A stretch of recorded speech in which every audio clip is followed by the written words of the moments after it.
temas e 3 fatos da semana. Eu vou começar com o professor Silveiro Rongoana, que faz parte do painel. Boa noite, professor. Escolheu Cabo Verde, portanto, as eleições que tem hoje, as eleições legislativas, como fato da semana. Mais uma vez, boa noite, bem-vindo. Boa noite a todos os telespectadores, boa noite, colegas do painel. Eu escolhi o fato de Cabo Verde estar em eleições hoje porque tem sido um grande exemplo em África. Portanto, nós temos dito que, pronto, África para isto, África para... Penso que Cabo Verde é um exemplo em que hoje há eleições e, de fato, não há vencedores antecipados. É um país que tem primado pela alternância política efetiva, tem primado pela coabitação política. Nós acompanhamos, portanto, há bem pouco tempo que houve lá eleições autárquicas que, portanto, vários partidos ganharam essas eleições de uma forma quase que proporcional, mas os cabo-verdianos têm conseguido conviver, coabitar sem problemas de maior. Isto mostra que efetivamente é possível em África haver eleições justas, livres e transparentes, é possível em África haver governabilidade, mesmo com a alternância do poder. Portanto, eu queria trazer este exemplo, que é um exemplo concreto. Não estamos a falar de um país europeu, estamos a falar de um país africano. E é preciso acrescentar mais, que esta alternância política, esta coabitação política, estas eleições justas e livres também se traduzem em desenvolvimento. Como sabemos todos, o nível de vida cabo-verdiano é aceitável, olhando aquilo que é a média africana. Portanto, para dizer que temos um caso de sucesso de um país democrático, com alternância política, mas que também, junto a isto, a credibilidade das suas instituições, há um certo conforto relativo da sua população, a um nível de vida aceitável. Portanto, eu não queria deixar em branco este fato que está a acontecer, não só em África, mas também dentro da nossa comunidade, da comunidade lusófona e até entre os palopes, se falarmos em termos africanos. Obrigado. Obrigado por este fato, este assunto da semana. Professor Novunga, bem-vindo, boa noite. Escolheu a inauguração de casas, este complexo habitacional de Chico-Lakwala, portanto inaugurado pelo Presidente da República, como assunto da semana. Boa noite a telespectadores, obrigado pela oportunidade. Eu escolhi este fato porque fui chamado pelos jovens na província de Gaza, concretamente ia para Chongwen, onde os chineses estão a devastar dunas naturais para abrir uma via de acesso para o mar, sem qualquer tipo de estudo de viabilidade, sem qualquer tipo de análise. Os chineses estão ali a fazer e a desfazer com proteção da polícia. Então eu fui chamado para ir compreender o que se estava a passar. Enquanto descia para o Xai-Xai, ia telefonando para o secretário do Estado, ia telefonar para a governadora e ninguém atendia o telefone. E eu já na baixa do Limpopo vi até animais que se movimentavam na direção este-oeste. Então, tudo estava-se a movimentar para lá e eu não compreendia. O gado todo se movimentava para aquela direção. Aí fui dito que não, este gado todo aqui se movimenta para Chico-Lakwala e todas as pessoas daqui de Xai-Xai, os chefes, estão em Chico-Lakwala porque é lá onde há a grande inauguração com o chefe do Estado. Eu não sabia disso. Então, aí fiquei atento. E quando vi pelas notícias, eu disse, não, mas as casas que o chefe do Estado inaugurou são estas. Disseram que sim, e me pareciam que eram mais casulos dos seguranças do parque, mas afinal eram mesmo casas para a população que cedeu suas terras para o desenvolvimento do parque.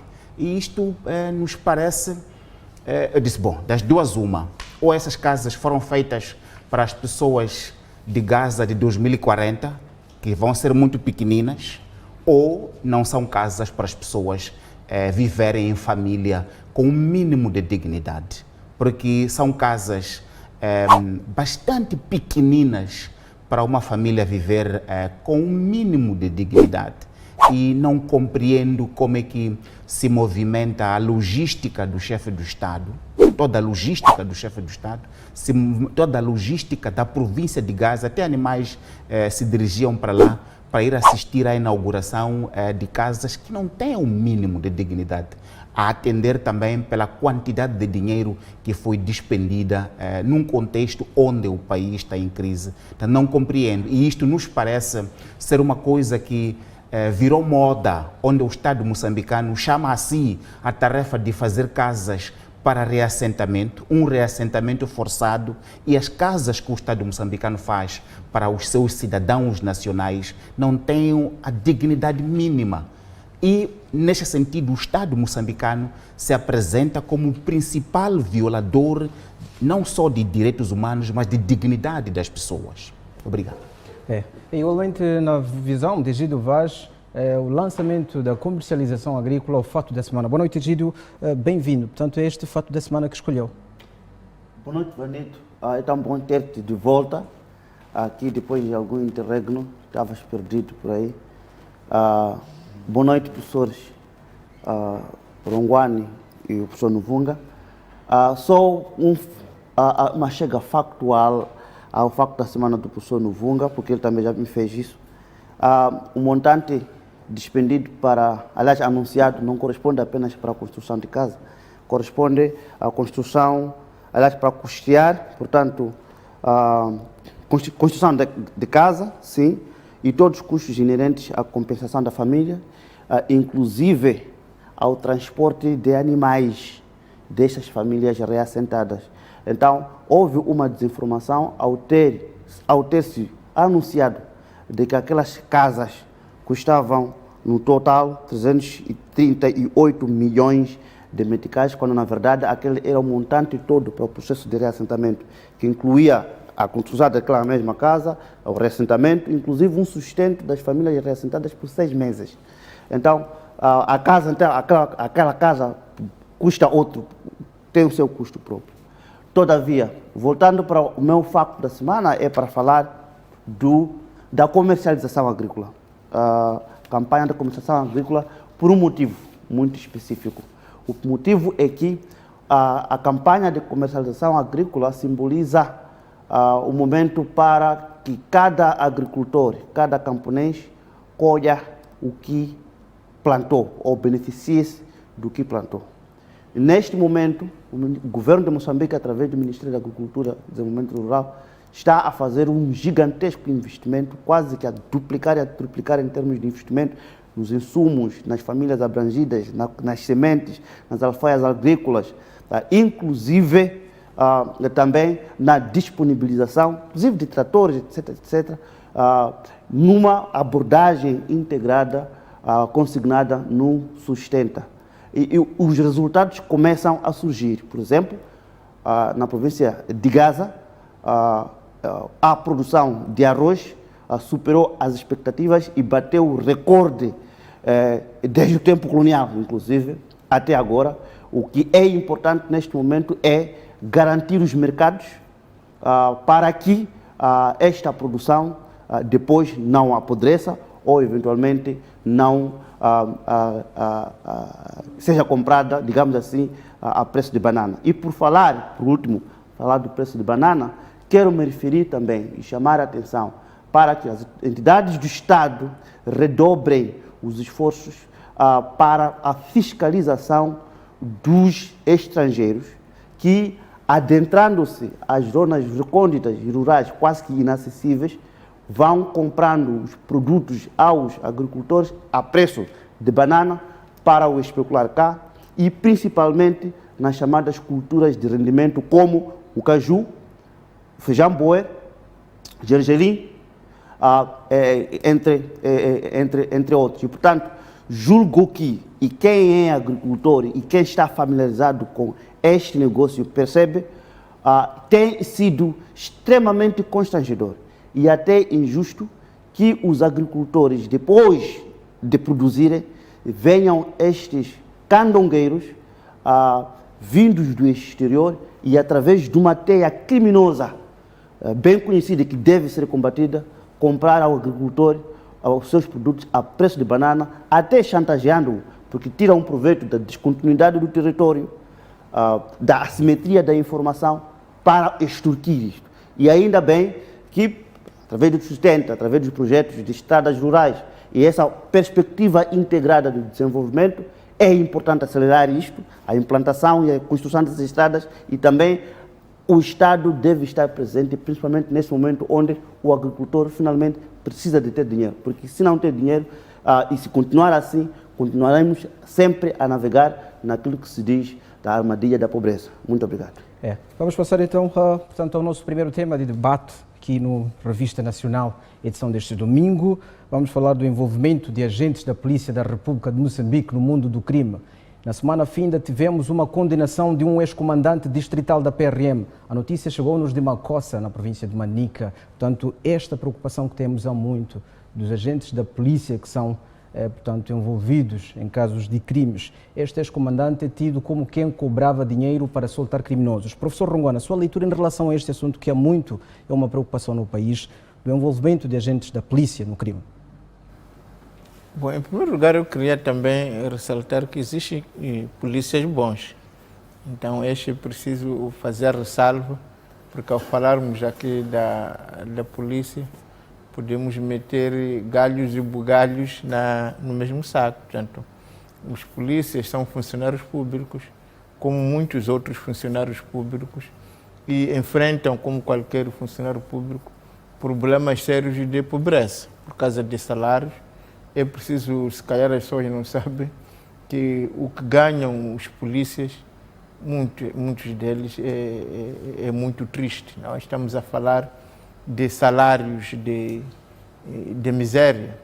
E muitas vezes nós, quando falamos da polícia, olhamos para esses exemplos de máfia, de roubo, mas esquecemos que também existe por detrás disso um homem que passa séria dificuldade. Portanto, eu queria fazer um apelo aqui também para que se olhe no salário do polícia. Portanto, o serviço da polícia é extremamente difícil, é extremamente arriscado, mas no final do dia o que leva é uma pasta vazia para casa. Feito isto, é de fato preocupante repararmos que dentro da polícia existem homens e mulheres que viraram polícia ladrão, não? Que até ficou quase que uma imagem nos filmes do polícia ladrão, portanto, alguém que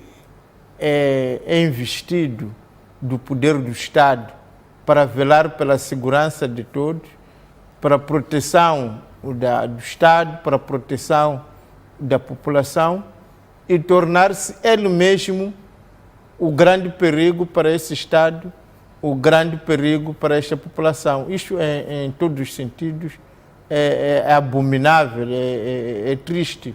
Eu, quando vi esta notícia de um polícia que tinha se transformado num autêntico ladrão de cobranças ilícitas, de tudo aquilo que é negativo, e comecei a pensar que também há 2 semanas estivemos aqui a tratar também um agente da Cernic que também está nas mesmas malhas do crime, e os números são muito grandes. Eu penso que isto tem que nos levar a uma reflexão sobre o que estará a acontecer nesta instituição que efetivamente está a se aliar daquilo que é a sua vocação, a vocação de proteção da população, da proteção dos bens da população, da proteção do Estado, da investigação. Portanto, foi criado, foi pensado para estancar o crime. Mas o que temos visto nos últimos tempos é que, efetivamente, o número de polícias, tanto de toda a hierarquia, de baixo para cima, que se envolve com o crime organizado, tem sido muito grande. Portanto, tem sido citado em vários tipos de crime, desde o espilha-galinha até aos raptos, até aos crimes mais hediondos. Portanto, eu penso que temos que, efetivamente, todos nos indignarmos e dizermos que não é esta a polícia que nós queremos, significa que o governo moçambicano, o Estado de Moçambique, tem que repensar na forma como organiza a própria polícia, na forma como se dá a formação, a partir do momento em que há o recrutamento para esta instituição, mas sobretudo também o acompanhamento, a disciplina, o que é que estará a acontecer, porque parece-me que tudo isto mostra que relaxou-se muito nos aspectos disciplinar, mas também é preciso reconhecer que num país em que se fala todos os dias da corrupção, de uma justiça, digamos, de duas medidas, portanto, tudo isso acaba tendo um peso, acaba tendo uma influência negativa na própria instituição policial. Portanto, temos que rejeitar com todos os nomes este tipo de agente e obrigar o Estado a revisitar a forma como se faz a formação, a revisitar os aspectos disciplinares e, se calhar, até as penas e as condenações de que as pessoas que prevaricam na instituição policial acabam tendo, porque acredito que se tivermos penas exemplares, se as pessoas que são apanhadas nas malhas de crime tiverem um tratamento sem contemplações, se calhar podemos sonhar que no futuro podemos ter uma polícia que nos dignifique, uma polícia que está à altura daquilo que são os desejos dos moçambicanos. Egídio Vaz, como é que pode ser feita essa indignação coletiva sugerida por Rongoana? Portanto, aponta aqui que relaxou-se, na perspectiva de Rongoana, que relaxou-se na disciplina no seio da corporação. E ainda esta semana, Vaz, ou na semana fim, afirmou que, portanto, deve-se aperfeiçoar a purificação de fileiras na corporação. Como é que acha que isso deve ser feito? Bom, concordo com o professor Rongoana quando afirma que o número de policiais honestos e que tombam em combate perseguindo os corruptos, perseguindo os ladrões, criminosos e tentando manter a ordem e segurança é maior, portanto, é superior ao número de corruptos. Isso é o primeiro aspecto. O segundo aspecto, e por causa disso mesmo, tenho que saudar estes polícias bravos, incorruptíveis e que, mesmo enfrentando essas adversidades, continuam firmes nas fileiras e respeitam a farda que vestem. A esses, a minha continência. Em segundo lugar, também devemos, para lá do alarido, olhar que, objetivamente, a Polícia da República de Moçambique é uma das instituições que está em permanente purificação das suas fileiras. E eu julgo, comparando com os outros setores, que tem havido, às vezes, o chamado corporativismo de profissão, onde se encobrem e encobertam, na polícia, até a purificação, o processo de purificação é permanente. E semana assim, temos ouvido estes esforços, descobrindo polícia ladrão, o comandante corrupto, etc, etc. Não podemos olhar apenas de uma perspectiva de que, o crime aqui também está generalizado. Pode estar, mas esse esforço de trazer, de purificar é permanente. Em terceiro lugar, um polícia que se envolve em atos de corrupção não é polícia, é um corrupto ou é um ladrão infiltrado na corporação. Existe sim o desafio daquilo que chamaram da decadência da ética, da deontologia, da moral e da disciplina. Em todas as profissões, e muito mais esta, que lida diretamente com as nossas vidas, é importantíssimo que se recrudesça o combate ao crime organizado em toda a sociedade e principalmente, porque esses são nossos anjos de guarda, na polícia. Em segundo lugar, é também, e um pouco a laia do que o professor Rongoana afirmou, importante lidar com as susceptibilidades que propiciam esta mesma corrupção. Isso vai, obviamente, desde o aperfeiçoamento da polícia na formação, mas antes da formação no próprio recrutamento, e também acompanhado com esses ditos incentivos.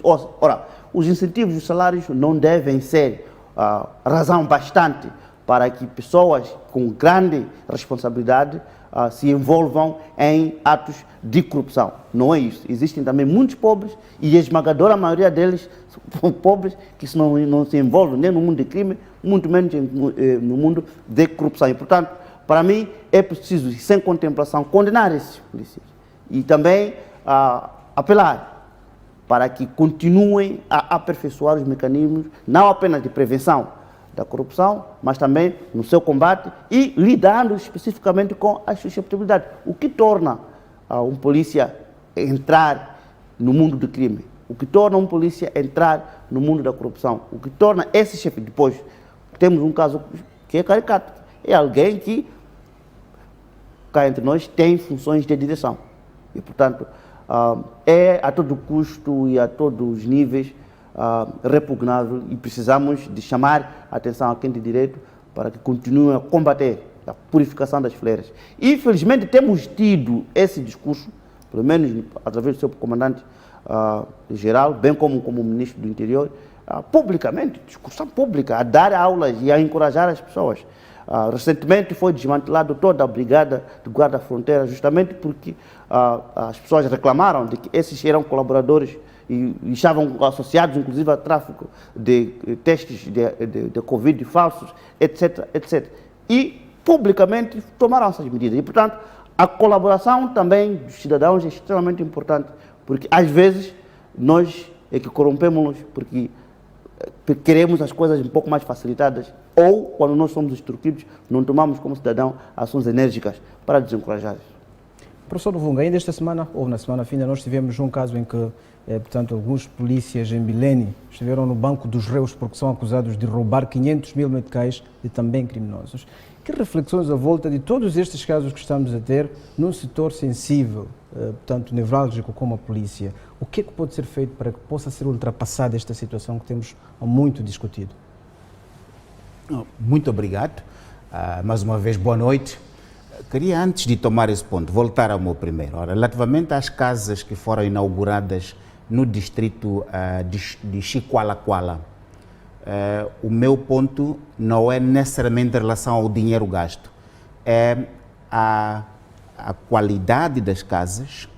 São casas que não dão um mínimo de dignidade às pessoas, remetem para a situação de que as pessoas de Chiqualaquala são indigentes, porque aquelas casas não têm um mínimo de dignidade.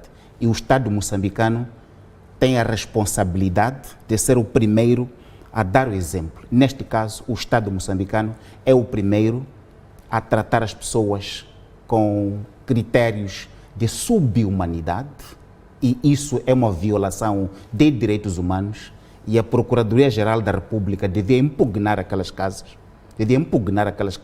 Porque não tem um mínimo de condições para serem habitadas ali por um ser humano normal. Nenhum dos familiares dos chefes ia viver naquelas casas. Nenhum dos familiares dos chefes ia viver naquela casa. E por que então fazer aquelas casas para as pessoas de Chiqualaquala, se os familiares deles não podem viver naquelas casas? Portanto, indo para este assunto, o caso da corporação policial reflete, no geral, a situação de corrupção institucionalizada em Moçambique. Vamos flagelar a polícia, mas Moçambique está a viver hoje a sua maior crise econômica, porque o presidente anterior e o seu grupo colocaram o país nessa situação das dívidas ocultas. Então, temos que olhar para a polícia dentro deste contexto. Mas antes, se me permitem, se calhar não sabe, o Gito também não sabe, não sei se o Ronguana sabe, mas quando se construiu a ACIPOL, Academia de Ciências Policiais, era para dar formação superior aos jovens que vinham de Matalã para liderarem a reforma na polícia. A ACIPOL foi erguida, para os que não sabem, aquela esquadra que era brigada desmontada, foi construída dentro daquilo que passaria a ser um modelo de esquadras em Moçambique. Havia dinheiro de espanhóis para construir esquadras modelo em Moçambique, no contexto do projeto da ACIPOL. O dinheiro foi desviado pelos dirigentes e o projeto foi descontinuado. Só se fez uma única esquadra, aquela esquadra da Brigada Desmontada. Então, era para dali começar a modernizar as esquadras e permitir que os jovens cadetes formados na ACIPOL liderassem a corporação policial. Hoje, o projeto das esquadras foi descontinuado. Os jovens que se formam na ACIPOL são marginalizados. Hoje, a ACIPOL é dirigida por um licenciado. E lá tem polícias que têm um nível de doutor, mas estão marginalizados. E um licenciado dirige um instituto que forma técnicos de nível superior. Então, o que estou a dizer aqui são as causas raiz desses problemas. Não pode uma instituição do ensino superior com aquele nível que é para liderar as reformas em Moçambique ser dirigida por um licenciado e ter um subordinado que é um doutorado, que é um polícia, um doutorado que está ali. Não pode. Isso viola a lei do ensino superior e isso não pode acontecer na República de Moçambique se queremos reformar, se somos sérios no que diz respeito à administração pública em Moçambique, incluindo a polícia. Indo para o assunto que está a referir, a polícia da República de Moçambique virou o sítio da principal violação de direitos humanos. As esquadras são os comandantes das esquadras que estão a violar senhoras, que estão a violar meninas lá. Estamos a lidar com um caso agora no distrito de Gorongosa, onde uma menina foi fazer queixa à esquadra. O comandante ficou ali com ela, como quem está a ser muito carinhoso, a atender o assunto, violou a ela. Esse caso de violação de meninas e mulheres pelos comandantes das esquadras está generalizado no país. E quando isso acontece, eles são transferidos para outras esquadras. Tivemos um caso agora na província da Zambésia, onde um comandante distrital da polícia se envolveu com uma menina com menor de idade. Esse assunto é de cadeia. Mas não, foi transferido para um outro distrito, neste mesmo país, para continuar com os mesmos atos. Então, o que estou a dizer são os chefes grandes que são corruptos, que permitem que a corrupção da polícia continue. São os chefes grandes do país que não têm autoridade moral para dizer aos polícias para não serem corruptos. E os polícias fazem e desfazem. Os polícias se disparam entre eles porque são bandidos, atacam pessoas, atacam todo tipo de pessoa que encontram. Cada vez mais tem jovens que têm este uniforme normal da polícia, aquele uniforme azul da polícia. Você fica com relativa tranquilidade quando encontra. Mas quando encontra outros com uniforme preto, você fica com medo. Porque, como sabe, as pessoas que mataram Matavele na província de Gaza são polícias. Mataram Matavele a mando de alguém político lá em cima. Então, a polícia da República de Moçambique é utilizada pelos chefes para violar os direitos humanos. E os polícias sabem disso. E os polícias sabem que protegem dirigentes corruptos, por isso que tem autorização também para fazer isso. E no caso da província de Gaza, por exemplo, até hoje, nós estamos a conseguir fazer justiça, porque a liderança política está a interferir no processo. Então, o que estou aqui a querer dizer é o seguinte: não estamos a ver neste momento a autoridade moral por parte dos dirigentes do Estado moçambicano para impor ordem na polícia. O Bernardino Rafael tem tentado, à sua maneira, fazer o trabalho. Mas, como instituição, a polícia em Moçambique mete medo. Porque ali reside o maior antro do crime lá dentro. Se você for a conversar com o juiz Paulino, quando ficou procurador,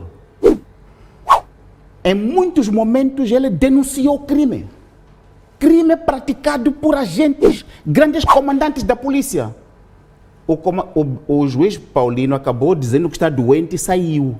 por ver que não está a conseguir penetrar, resolver o assunto. Então, os chefes grandes deste país sabem que a polícia é um antro de bandidos, mas não podem fazer nada porque não têm autoridade moral para fazer isso.